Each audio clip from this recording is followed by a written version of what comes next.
گزشتہ دو چار پروگراموں میں ہم نے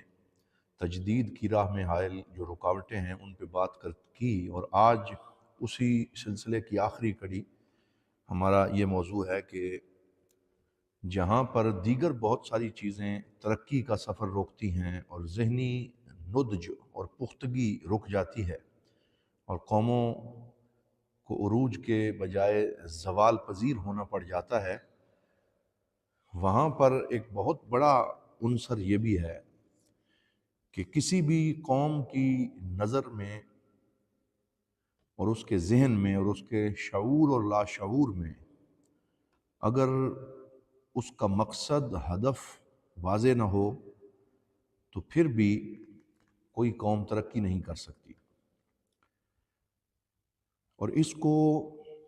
مشن سٹیٹمنٹ بھی کہتے ہیں، اس کو ویژن بھی کہتے ہیں، اور اس کو عربی میں نموذج معرفی کہتے ہیں۔ یعنی ہر ایک قوم، بلکہ کوئی بھی کمپنی، کوئی بھی ادارہ، کوئی بھی تحریک اس وقت تک ترقی کی منزلیں طے نہیں کر سکتی جب تک کہ اس کا مشن اور اس کا ویژن واضح نہ ہو۔ اسی لیے آپ نے دیکھا ہوگا کہ بڑی بڑی کمپنیز، اگر آپ ان کے ہیڈ آفس میں جائیں جہاں وہ کام کر رہی ہوتی ہیں، تو ان کے ہر آفس میں اور ہر ہال میں،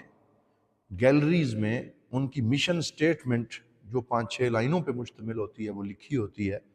جس کو پڑھ کے پتہ چلتا ہے کہ اس کمپنی کا مقصد کیا ہے، اس کے اہداف کیا ہیں، اس کے کام کرنے کا طریقہ کیا ہے، اور یہ کیسے سوچتے ہیں، ان کے سوچنے کا انداز کیا ہے۔ تو بحیثیت مسلمان ہمارا مشن کیا ہے اور ہمارا ہدف اور مقصد کیا ہے، یہ ہر نوجوان، ہر بوڑھے اور بچے پہ واضح ہونا چاہیے، اور یہ ہمیں رٹوا دینا چاہیے بچوں کو، تاکہ وہ اس ویژن اور مشن کو لے کے جوان ہوں، تو پھر ان کی زندگی گزارنے کا جو انداز ہے وہ بہت بہتر ہو سکتا ہے۔ آج کے اس پروگرام کی باتیں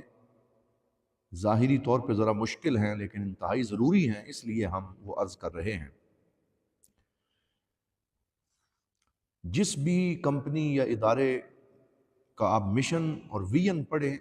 تو وہی اس کے کام کرنے کا طریقہ اور اس کے قواعد و ضوابط ہوئے کرتے ہیں۔ اس کو مقاصد تاسیس بھی کہا جاتا ہے کہ اس چیز کے قیام کے مقاصد کیا ہیں، کیوں اس کی فاؤنڈیشن ڈالی گئی، بنیاد ڈالی گئی۔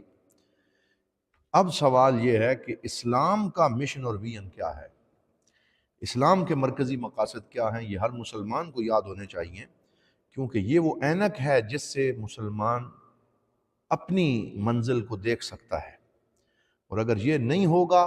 تو پھر کبھی بھی کوئی مسلمان صحیح ڈگر پہ آگے نہیں بڑھ سکتا۔ اس لیے ہم یہ سمجھتے ہیں کہ یہ جو مشن سٹیٹمنٹ ہے ایک بندہ مومن کے لیے، اس کو بک لیٹ کی شکل میں تیار ہو کے اسکولوں کے اندر پڑھانا چاہیے، کالجز میں پڑھانا چاہیے، اور بار بار ایک طالب علم کے ذہن پہ ان چیزوں کو راسخ کرنے کے لیے دہرانا چاہیے۔ سب سے پہلے سوال پہ آ جاتے ہیں اور اس کو کمپیریٹیولی دیکھ لیتے ہیں کہ بطور مسلمان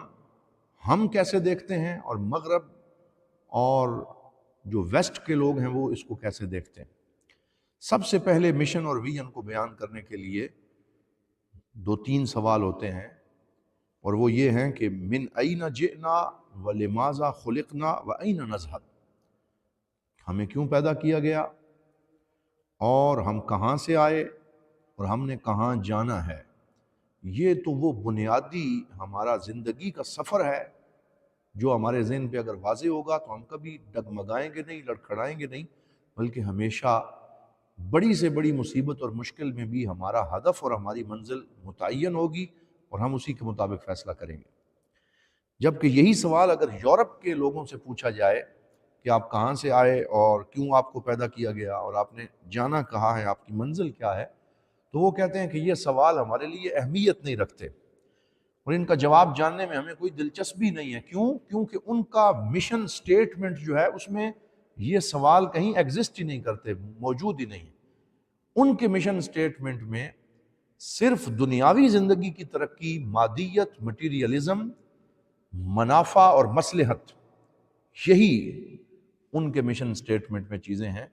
کہ کس چیز میں منفعت ہے، کس میں مصلحت ہے، کس میں اس زندگی کی عیش و عشرت کو بہتر کیا جا سکتا ہے، تو جب ان کے مشن سٹیٹمنٹ میں یہ کوسچن ہی نہیں تو وہ اس کو آنسر نہیں کر سکتے، وہ اس کا جواب نہیں دے سکتے۔ جبکہ بندہ مومن کو اللہ رب العزت نے قرآن کی شکل میں جو ایک کتاب ہدایت عطا فرمائی ہے، اس میں ان تینوں سوالوں کا جواب لکھ دیا۔ اور ہم نے اس سے پہلے ایک پروگرام میں ان کو ذکر بھی کیا کہ من این جئنا، کہاں سے ہم آئے، تو ہر مسلمان کے ذہن پہ واضح ہونا چاہیے اور اسے یاد رہنا چاہیے کہ خلقنا اللہ، کہ ہم ویسے ہی نہیں آ گئے، ایک بائی چانس ہم اس زندگی میں نہیں پہنچے، بلکہ اللہ رب العزت نے ایک خاص مقصد کی خاطر ہمیں پیدا کیا۔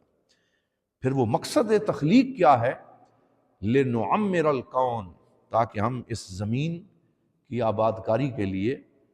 بطور خلیفۃ اللہ اپنی ذمہ داریاں سر انجام دیں۔ وَنُبَيِّنْهَا وَنَبْنِيهَا وَنُصَلِّحْهَا، ہم اس زندگی میں تعمیر سیرت اور تشکیل سیرت پہ کام کریں اور اصلاح کا کام کریں، جو بگاڑ پیدا ہوا ہے اسے درست کرنے کی کوشش کریں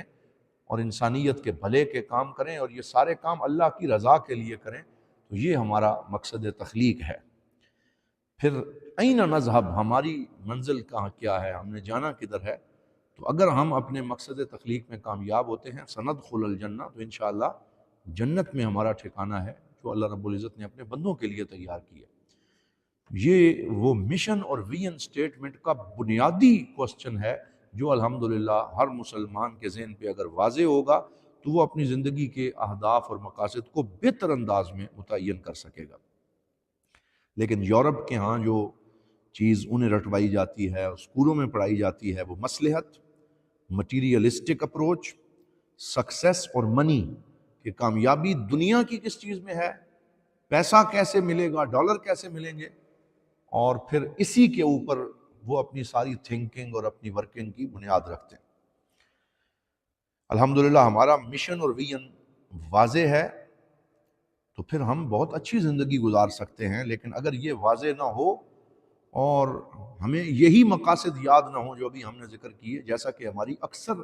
مسلمان نسل کو اس دور میں یاد نہیں ہے، ان سے پوچھا جاتا ہے تو ان پہ اپنی زندگی کا مقصد ہی واضح نہیں ہے، کھانا پینا سو جانا اور بے ہنگم سی زندگی گزارنا، یہ اب ہمارے ہاں ایک بہت بڑا المیہ بن چکا ہے۔ اور اس کا نقصان کیا ہو رہا ہے کہ جب اپنا مشن اور ویژن واضح نہیں